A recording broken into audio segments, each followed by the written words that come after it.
कल अपन ने पढ़ा था बेटा आयनाइजेशन एनर्जी। आयनाइजेशन एनर्जी में अगर अपन थोड़ा सा रिवीजन कर लें कि आयनाइजेशन एनर्जी क्या होती है, तो आयनाइजेशन एनर्जी वो एनर्जी होती है जो कि किसी एटम से इलेक्ट्रॉन को बाहर निकालने के लिए रिक्वायर्ड होती है। तो सिंपली अपन ने आयनाइजेशन एनर्जी पढ़ी, उसके लिए देखा कि कुछ कंडीशन होनी चाहिए कि एटम कैसा होना चाहिए, गैसियस होना चाहिए। गैसियस क्यों होना चाहिए बेटा, किसी और फॉर्म में होगा, आइसोलेटेड नहीं होगा तो और चीजों को अफेक्ट करेगा। इसलिए अपने को क्या लेना है बेटा, गैसियस एटम लेना है और आइसोलेटेड लेना है कि उससे कोई और चीजें इन्फ्लुएंस ना हो। अब आज पढ़ेंगे अपन इलेक्ट्रॉन गेन एंथैल्पी या इलेक्ट्रॉन एफिनिटी। अब इलेक्ट्रॉन एफिनिटी क्या होती है, तो बेटा जनरली एफिनिटी का मतलब क्या होता है, लव ऑफ इलेक्ट्रॉन, मतलब इलेक्ट्रॉन से प्यार का मतलब ये है कि कोई एटम है उसको अपने को इलेक्ट्रॉन बाहर से देना है। कल क्या कर रहे थे, आयनाइजेशन एनर्जी में इलेक्ट्रॉन निकाल रहे थे, आज अपने को इलेक्ट्रॉन देना है। तो अगर इसकी डेफिनेशन की बात करें, अपन पहले डेफिनेशन लिखेंगे और फिर समझेंगे कि एक्चुअल में जो एंथैल्पी होती है क्या है, गेन एंथैल्पी होती क्या है। तो बेटा अपन लिखेंगे the amount of energy required और रिमूव। बेटा इसमें क्या हो सकता है, रिक्वायर्ड और रिलीज, मतलब ये है कि बेटा एनर्जी कई बार अपने को देनी पड़ेगी, कई बार एनर्जी निकलेगी। अगर अपन किसी एटम में इलेक्ट्रॉन को ऐड कर रहे हैं तो कई बार एनर्जी की रिक्वायरमेंट होगी और कई बार एनर्जी रिलीज होगी, वो अलग अलग कंडीशन पे डिपेंड करेगा। तो the amount of energy required और release by gain of an electron from, कहां से बेटा, gaseous atom, gaseous isolated atom. बेटा आइसोलेटेड का मतलब अपन ने कम समझा था कि बाकी चीजों को इन्फ्लुएंस ना करे, आइसोलेटेड एटम ये होती है बेटा इलेक्ट्रॉन गेन एंथैल्पी या फिर इलेक्ट्रॉन एफिनिटी उसको बोल सकते हैं। मतलब ऐसी एनर्जी जिसके रिक्वायर्ड होगी, कई बार रिलीज होगी, जिसमें क्या है अपने को इलेक्ट्रॉन किसी एटम को, गैसियस एटम को इलेक्ट्रॉन देना है। अगर अपन एक एग्जांपल ले और उससे समझे कि क्या होता है एक्चुअल में, तो देखो बेटा जैसे अपन ने एक एटम लिया एम है, इसको अपन ने क्या करा बेटा, इलेक्ट्रॉन दिया। इलेक्ट्रॉन देने पर क्या होगा बेटा, ये एनाइन में चेंज होगा, एम माइनस में, और यहाँ पे जो एनर्जी लगेगी या फिर जो एंथैल्पी होगी वो डेल्टा ईजी बोलेंगे उसको, जहाँ पे ईजी का मतलब क्या है, इलेक्ट्रॉन गेन एंथैल्पी, वो कैसी होगी बेटा, नेगेटिव। नेगेटिव का मतलब क्या हुआ, नेगेटिव का मतलब ये हो गया कि यहाँ पे एनर्जी क्या होगी, रिलीज होगी। रिलीज होगी उसको क्या बोलते हैं, एक्सोथर्मिक। ये बेटा पहले कल अपने टर्म्स दिखे थे, तो एक्सोथर्मिक और एंडोथर्मिक। एक्सोथर्मिक, अगर डेल्टा ईजी एक्सोथर्मिक है और अगर एटम को इलेक्ट्रॉन देने पर डेल्टा ईजी नेगेटिव है, तो इलेक्ट्रॉन एफिनिटी ई क्या होगी बेटा, पॉजिटिव। और इस पॉजिटिव साइन का मतलब क्या हुआ कि यहाँ पे इलेक्ट्रॉन है, जो एटम है वो इलेक्ट्रॉन से लव कर रहा है, या फिर अपन बोल सकते हैं कि इलेक्ट्रॉन लेना चाहेगा, तो इलेक्ट्रॉन एफिनिटी कैसी होगी, पॉजिटिव होगी। ये कब होगा, जब एक इलेक्ट्रॉन अपन ने एटम को दिया, तब एक्सोथर्मिक प्रोसेस होगी, एनर्जी रिलीज होगी और ये क्या होगी, पॉजिटिव। अगर अपन सिंपल इसी को आगे बढ़ाएं और देखिए कि मान लो इसी एनाइन को एक और इलेक्ट्रॉन देते हैं, इसी एटम को एक और इलेक्ट्रॉन देते हैं, तब क्या होगा बेटा, -2 में चेंज हो जाएगा। -2 में चेंज होगा तो डेल्टा एजी क्या होगी बेटा, पॉजिटिव। और डेल्टा एजी पॉजिटिव का होने का क्या मतलब है, पहले एंडोथर्मिक एक्सोथर्मिक था, जब एनर्जी यहाँ पे क्या हो रही थी, रिलीज, क्या हो रही थी बेटा, रिलीज। तो यहाँ पे एनर्जी की क्या होगी, रिक्वायरमेंट या अब्सॉर्ब, अब्सॉर्ब होगी, तो इसको अपन क्या बोलेंगे, एंडोथर्मिक। ये दोनों टर्म अपने कल समझ ली थी, एंडोथर्मिक। अगर ये एंडोथर्मिक है, यहाँ पे एनर्जी अपने को बाहर से देनी पड़ रही है, तो इलेक्ट्रॉन एफिनिटी यहाँ क्या होगी, जो जरूरी है कि इलेक्ट्रॉन एफिनिटी ऑलवेज क्या होगी, पॉजिटिव उसमें थी, तो इसमें होगी नेगेटिव। नेगेटिव होने का मतलब ये है कि ये वाला एटम है वो इलेक्ट्रॉन से प्यार नहीं कर रहा, उसको इलेक्ट्रॉन की जरूरी नहीं है, अपन जबरदस्ती इसको इलेक्ट्रॉन दे रहे हैं। और उसका रीजन अपन समझेंगे सिंपली यहाँ से। यहाँ ये क्या है, M-A9 है, यहाँ पे जनरली एटम था, A9 है, इसको इलेक्ट्रॉन दे रहे हैं, तो इन पे चार्ज कैसा हो गया बेटा, सेम चार्ज हो गया। और सेम चार्ज होने पर क्या होगा, एक दूसरे के साथ रिपल्सन होगा, क्या होगा बेटा, रिपल्सन होगा। अगर इनके बीच में रिपल्सन होगा तो इलेक्ट्रॉन नहीं लेना चाहेगा, इलेक्ट्रॉन नहीं लेना चाहेगा तो बाहर से अपने को एनर्जी देनी पड़ेगी और उससे इसको इलेक्ट्रॉन देना पड़ेगा। सेम आगे देखते हैं कि मान लो इस M-2 है, इसको एक इलेक्ट्रॉन और देते हैं तो ये क्या होगा बेटा, M-3 में। इस वाले में भी यही चीजें प्रोसेस होगी।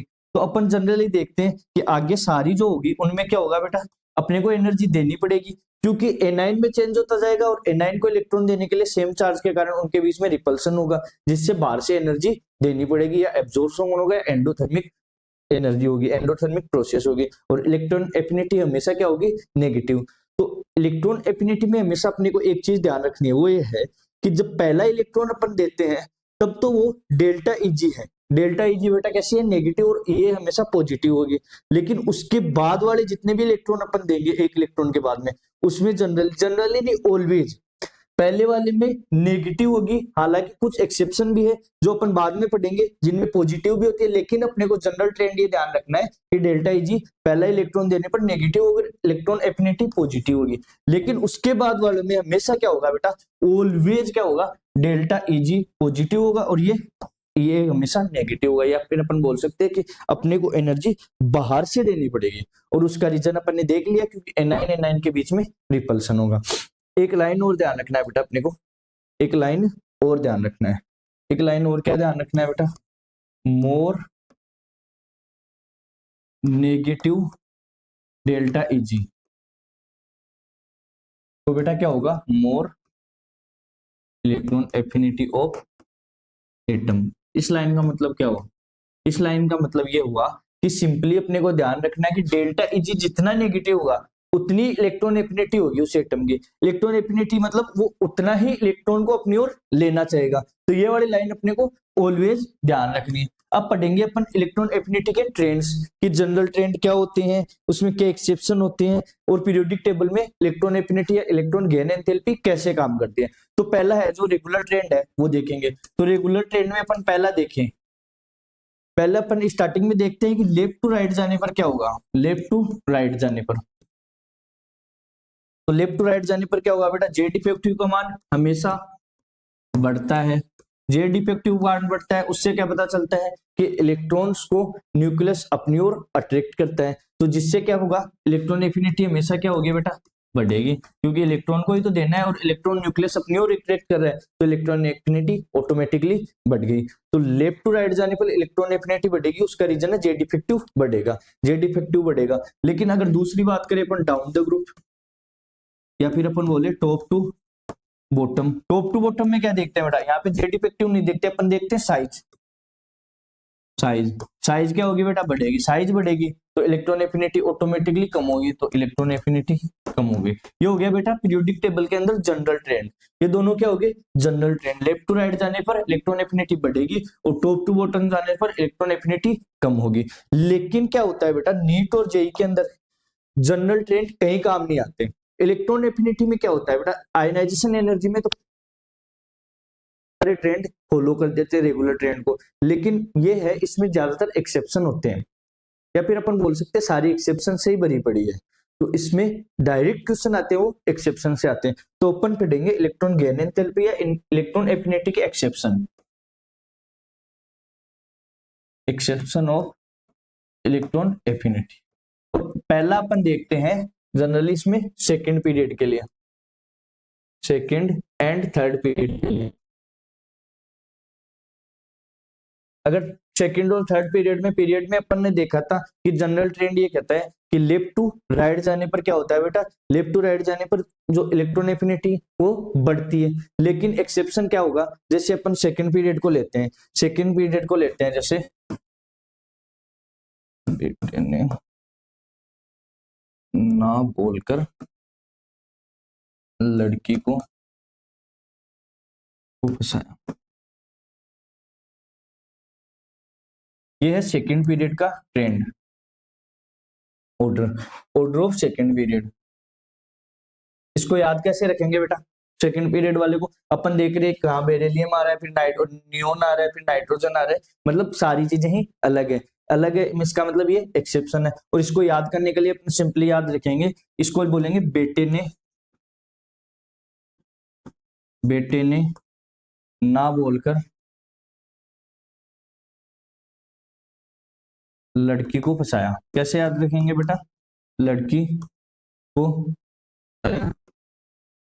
ये याद करने की इसकी ट्रिक हो गई। इससे याद रखेंगे कि बेटे ने मतलब बेरिलियम ने neon, nitrogen, boron, lithium, carbon, oxygen और फ्लोरीन। और इसमें क्या देखते हैं बेटा, जनरली अपने को अगर एक्स्ट्रा से क्वेश्चन पूछे कि इन तीनों की बेटा जनरली क्या होती है, बेरिलियम, नियोन और नाइट्रोजन, इनकी इलेक्ट्रॉन एफिनिटी लगभग जनरली क्या होती है, शून्य के बराबर। शून्य मतलब जीरो के बराबर होती है, नियरली जीरो होती है। और उसका रीजन क्या है बेटा, अपन देखते हैं कि इलेक्ट्रॉन्स एफिनिटी का मतलब हो गया इलेक्ट्रॉन से प्यार, या मतलब बोलते हैं इलेक्ट्रॉन देना है। अब बेरिलियम है, उसके पास कंप्लीट उसका ऑर्बिटल कंप्लीट है, 1s2 2s2, तो उसके अंदर इलेक्ट्रॉन लेने की कैपेसिटी नहीं है, तो उसके लिए इलेक्ट्रॉन एफिनिटी जीरो हो गई। सेम नियोन है, इनर्ट गैस आ गई। नियोन इनर्ट गैस में क्या होता है बेटा, इसका ऑक्टेट कंप्लीट होता है तो इलेक्ट्रॉन नहीं लेना चाहता, इसकी भी नियरली जीरो आ गई। नाइट्रोजन में क्या होता है बेटा, नाइट्रोजन की इसलिए जीरो, उसका रीजन ये है कि इसका हाफ फील्ड इलेक्ट्रॉनिक कॉन्फ़िगरेशन है। हाफ फील्ड इलेक्ट्रॉनिक कॉन्फ़िगरेशन एक स्टेबल कॉन्फ़िगरेशन होता है। हाफ फील्ड क्या होता है बेटा, एक स्टेबल होता है। हाफ फील्ड नॉर्मल की बजाय स्टेबल होता है। अब स्टेबल होगा तो वो इलेक्ट्रॉन क्यों लेना चाहेगा, अगर वो पहले से स्टेबल है तो वो इलेक्ट्रॉन क्यों लेना चाहेगा, इसलिए इसकी भी नियरली जीरो। तो अगर अपने को सेकेंड पीरियड में ये वाले एलिमेंट्स देके ऐसे पूछ ले कि इनमें से नियरली जीरो किसकी होगी, तो ये तीनों अपने को लिखना है। बाकी इस वाले ऑर्डर को आप लिख लो, इस वाले ऑर्डर के अकॉर्डिंग सेकेंड पीरियड काम करेगा। अब बात करते हैं अपन थर्ड पीरियड की। कौन सी पीरियड की बात करते हैं बेटा, थर्ड पीरियड। थर्ड पीरियड में क्या है, तो बेटा थर्ड पीरियड का जो ऑर्डर होता है वो होता है मैंने और आलिया ने प्यारी सी शादी कर ली। इसका जो याद करने की ट्रिक है वो पहले मैं आपको वो लिखवा देता हूं, मैंने और आलिया ने, क्या बेटा, मैंने और आलिया ने प्यारी सी शादी कर ली। ये है बेटा याद करने के लिए निमोनिक्स, या फिर अपन बोल सकते हैं इससे अपन जनरली याद रखते हैं। तो ठीक है बेटा, इसको याद रखते हैं। और इस ये वाला क्यों आता है, तो वो सेम चीजें आ जाएगी कि मैग्नीशियम और आर्गन है। इस वाले का ऑर्डर ये हो गया, मैग्नीशियम और आर्गन। बेटा मैग्नीशियम और आर्गन के वो सेम चीजें हो जाएगी। आर्गन हो गया क्या बेटा, इनर्ट गैस। अब इनर्ट गैस का अपने को पता है कि ऑक्टेट पूरा होता है, इनर्ट गैस का ऑक्टेट पूरा होता है तो वो इलेक्ट्रॉन क्यों लेना चाहेगा, आपको भी पता है सिंपली। तो इन दोनों की नियरली क्या होती है बेटा, जीरो। अब इसमें आप अलग ये देख पा रहे हो कि फास्फोरस यहाँ है, जबकि उसमें ये था कि नाइट्रोजन भी था। अब हाफ फील्ड तो फास्फोरस का भी है, तो बेटा इसमें आपको कंफ्यूज नहीं होना है। उसका रीजन ये है कि बेटा इसमें थर्ड 3D ऑर्बिटल्स आ जाते हैं। क्या आ जाते हैं बेटा, 3D वेकेंट ऑर्बिटल्स आ जाते हैं। अब 3D वेकेंट ऑर्बिटल्स आने के कारण ये थर्ड पीरियड में उससे क्या होगा, 3D वेकेंट ऑर्बिटल है तो ये इलेक्ट्रॉन इजीली ले लेगा, इसलिए इसका जो ऑर्डर है वो चेंज हो जाएगा। जबकि यहाँ पे नाइट्रोजन में क्या होता है, 3D ऑर्बिटल्स नहीं आ पाते, इसलिए उसकी नियरली जीरो होती है। तो ये याद रखना है अपने को, कौन से के लिए, थर्ड पीरियड के लिए। थर्ड पीरियड के लिए ये वाली पर नोट कर लो। इसके बाद वाला अपन पढ़ते हैं कि इसके बाद वाला एक्सेप्शन कौन सा होगा। तो जनरली एक चीज और ध्यान रखनी है बेटा, अगर आपसे डायरेक्ट ये पूछ ले कि थर्ड पीरियड और सेकंड पीरियड में कौन सा, इन दोनों में ही अगर ऑर्डर पूछ ले, सेकंड और थर्ड पीरियड में अगर ऑर्डर पूछ ले, तो अपने को क्या ध्यान रखना है बेटा, थर्ड पीरियड की जो इलेक्ट्रॉन एफिनिटी है वो सेकंड पीरियड से ज्यादा होगी, इलेक्ट्रॉन एफिनिटी का ऑर्डर। अब ये वाली चीजें कैसे आएगी, तो जनरली बेटा क्या होता है, इलेक्ट्रॉन एफिनिटी का मतलब होता है इलेक्ट्रॉन अपने को देना है एटम को। तो थर्ड पीरियड में क्या होता है बेटा, वेकेंट डी ऑर्बिटल्स आ जाते हैं, वेकेंट डी ऑर्बिटल्स आ जाते हैं। उससे क्या होता है, इजीली इलेक्ट्रॉन्स ले लेता है, इजीली इलेक्ट्रॉन्स ले लेगा। जबकि सेकंड पीरियड में वेकेंट डी ऑर्बिटल नहीं आते तो इजीली नहीं ले पाता। तो ये वाला ऑर्डर अपने को ध्यान रखता है। अगर अपने आपको ये दे दे कि फ्लोरीन और क्लोरीन में बताओ, तो फ्लोरीन सेकंड पीरियड का हो गया, जबकि क्लोरीन थर्ड पीरियड का होगा। क्लोरीन में क्या हो गया बेटा, वेकेंट डी ऑर्बिटल आ गए, उससे क्या होगा, वो इजीली इलेक्ट्रॉन एक्सेप्ट कर लेगा, तो क्लोरीन की इलेक्ट्रॉन एफिनिटी वो ज्यादा होगी। जबकि अगर बात करें कल आयनाइजेशन एनर्जी, तो वो क्लोरीन की ज्यादा थी, और उसका रीजन क्या था, क्लोरीन की ज्यादा, उससे इलेक्ट्रॉन निकालना था, निकालने में क्लोरीन ज्यादा था। लेकिन अगर इलेक्ट्रॉन एफिनिटी की बात करें तो वो ऑलवेज क्लोरीन की ज्यादा होगी। तो अपने को ध्यान रखना है कि थर्ड पीरियड की इलेक्ट्रॉन एफिनिटी सेकंड पीरियड से हमेशा ज्यादा होती है। ये आ गया थर्ड एक्सेप्शन। इसके बाद अपन देखते हैं हेलोजन्स, और जो कि बहुत very very very well important है, ये समझ लो, इससे डायरेक्ट क्वेश्चन बहुत आते हैं। इसका जो ऑर्डर होगा वो कैसे होगा, क्लोरीन, फिर आगे बेटा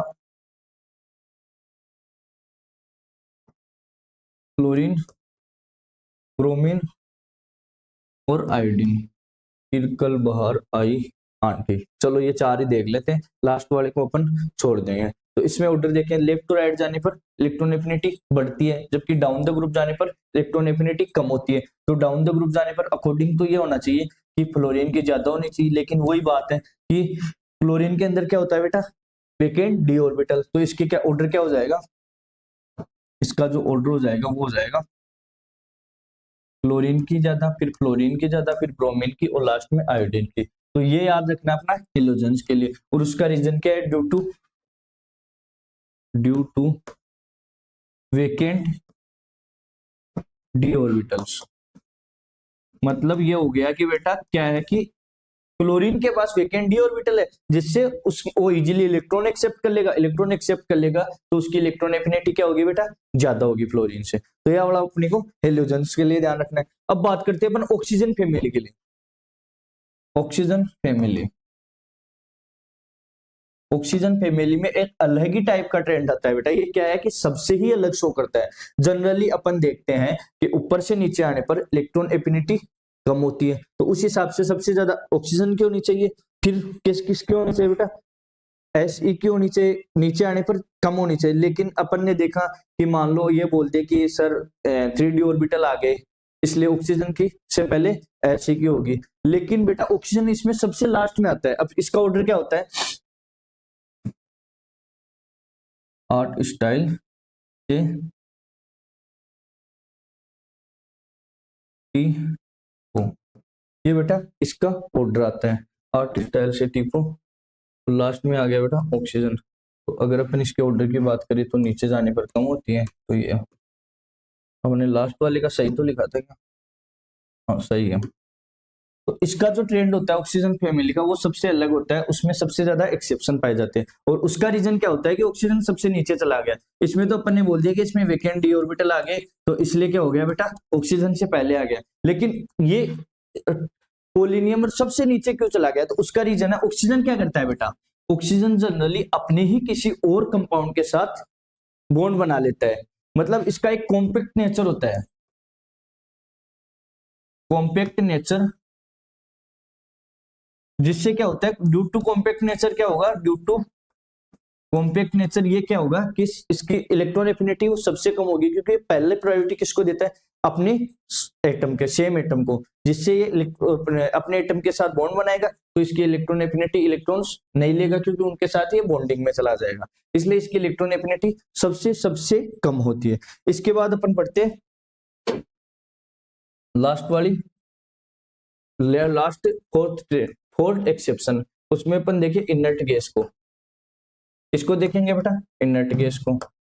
अब इनर्ट गैस का क्या होता है, अपन ने जनरली पता है कि डेल्टा Eg क्या होता है बेटा, हमेशा नेगेटिव होता है पहलों के लिए। लेकिन इनर्ट गैस के अंदर इसका ऑक्टेट कंप्लीट है, ऑक्टेट बेटा कंप्लीट है, तो इसको इलेक्ट्रॉन की नीड है ही नहीं। अगर इसको इलेक्ट्रॉन की नीड नहीं है तो इसको पहला इलेक्ट्रॉन देंगे, तो वो भी क्या होगा बेटा, उसके लिए भी अपने को एनर्जी देनी पड़ेगी। तो इनर्ट गैस के लिए डेल्टा Eg हमेशा क्या होगा, delta Eg positive. Delta Eg positive तो इलेक्ट्रॉन एफिनिटी ऑटोमेटिकली कैसे होगी, नेगेटिव। तो इलेक्ट्रॉन एफिनिटी नेगेटिव को मतलब ये हो गया कि इनर्ट गैस इलेक्ट्रॉन्स नहीं लेना चाहती। अगर अपन इलेक्ट्रॉन इनर्ट गैस को इलेक्ट्रॉन दे रहे हैं तो वहां पे अपने को एंडोथर्मिक प्रोसेस रखनी पड़ेगी, या फिर अपन बोल सकते हैं कि एनर्जी की अपने को रिक्वायर्ड होगी, एनर्जी देनी पड़ेगी। तो ध्यान रखना है कि इनर्ट गैस के लिए delta Eg electron gain enthalpy हमेशा पॉजिटिव होता है। और ये वाला डायरेक्ट क्वेश्चन आता है कि किस कौन मतलब आपको कोई कंपाउंड वो एटम्स दे देंगे और उनमें पूछेंगे अगर एक इनर्ट गैस दे दिया कि इनमें से सबसे ज्यादा इलेक्ट्रॉन गेन एंथैल्पी पॉजिटिव किसकी होगी, तो उसमें अपने को किसको टिक लगाना है बेटा, डेल्टा Eg पॉजिटिव किसको टिक लगाना है, हमेशा इनर्ट गैस को। अगर ये हो गए अपने सारे एक्सेप्शन, तो 4 एक्सेप्शन अपने पढ़ लिया। पहला था सेकंड ग्रुप के लिए, तो सेकंड ग्रुप वाले के लिए अपन ने याद करने की ट्रिक भी बता दी। फिर आ गया थर्ड ग्रुप के लिए, फिर आगे हेलोजन्स में हेलोजन के क्लोरीन की ज्यादा करनी है, और उसका रीजन अपन ने पहले ही बोल दिया कि उसमें क्या होता है बेटा, 3d ऑर्बिटल्स वेकेंट होते हैं। उसके बाद 4 नंबर पे आ गया inert oxygen family. Oxygen family में अपने क्या पढ़ा कि ऑक्सीजन की सबसे कम होती है, और उसका रीजन है उसका कॉम्पैक्ट नेचर है। कॉम्पैक्ट नेचर का मतलब होगा वो इलेक्ट्रॉन इजीली लेना नहीं चाहेगा बाहर से दूसरे एटम से। उसके बाद आता है इनर्ट गैस का। इनर्ट गैस में अपने पढ़ा कि डेल्टा Eg हमेशा पॉजिटिव होती है, और डेल्टा Eg पॉजिटिव होती है तो इलेक्ट्रॉन एफिनिटी ऑटोमेटिकली अपोजिट होगी, तो नेगेटिव होगी। नेगेटिव से मतलब हो गया कि ये इलेक्ट्रॉन एक्सेप्ट नहीं करना चाहेगा, इलेक्ट्रॉन एक्सेप्ट नहीं करना चाहेगा, तो इसकी इलेक्ट्रॉन एफिनिटी नेगेटिव आएगी। ये होगी इसके सारे जो एग्जाम में आ सकते हैं वो वाले एक्सेप्शन। इसके बाद अपन पढ़ते हैं जैसे ये होगी इलेक्ट्रॉन एफिनिटी आपकी कंप्लीट। अगर अपन 2-4 एग्जांपल की बात कर ले, मान लो आपको एग्जांपल दे लिथियम बेरिलियम, और आपको लिथियम दे दिया, बेरिलियम दे दिया, ऑक्सीजन दे दिया। अब ये वाले क्वेश्चन आपसे तभी होंगे जब आपको पीरियोडिक टेबल याद होगी। कैसे होंगे, जब आपको पीरियोडिक टेबल याद होगी। तो ये वाले कौन से ग्रुप के हो गए,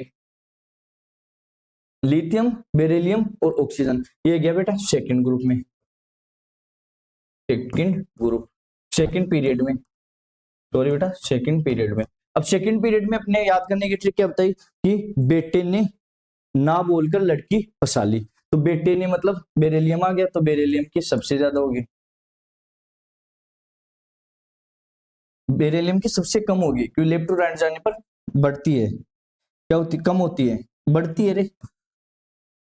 तो सबसे नीचे क्या आ गया, बेरिलियम। उसके बाद बेटे ने ना बोलकर लड़की को फंसा लिया, तो ऑक्सीजन सबसे लास्ट में आ जाएगा। बेटे ने ना बोलकर लड़की को फंसा लिया, ये वाला बेटा कौन से के लिए आ गया, इस वाले क्वेश्चन के लिए। मान लो आपको एक और क्वेश्चन देते हैं, जैसे आपको करवा देते हैं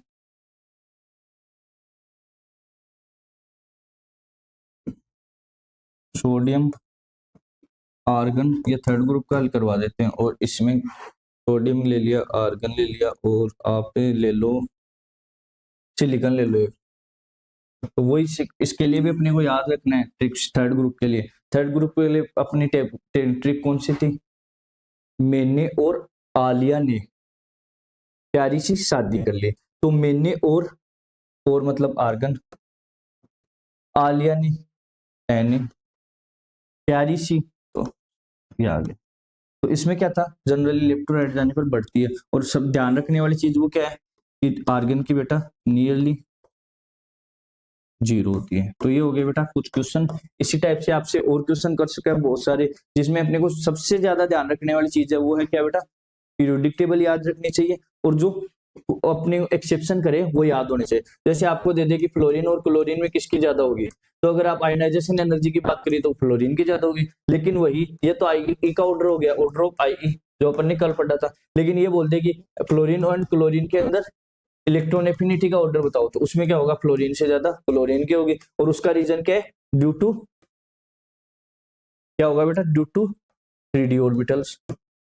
तो ऐसे क्वेश्चंस में आपको फंसाएगा कि आपको आयनाइजेशन एनर्जी पूछ ले, फिर नेक्स्ट में पूछ ले कि इसकी इलेक्ट्रॉन एफिनिटी कौन सा होगा। तो ये चीजें अपने को कुछ ध्यान रखनी है। ये आज का अपना टॉपिक है वो कंप्लीट होता है, जिसका नाम था इलेक्ट्रॉन एफिनिटी। ऐसे ही अपन एक एक छोटे छोटे टॉपिक को पढ़ेंगे। 2026 नीट के लिए पूरी केमिस्ट्री को कवर करेंगे। देते हैं, थैंक यू।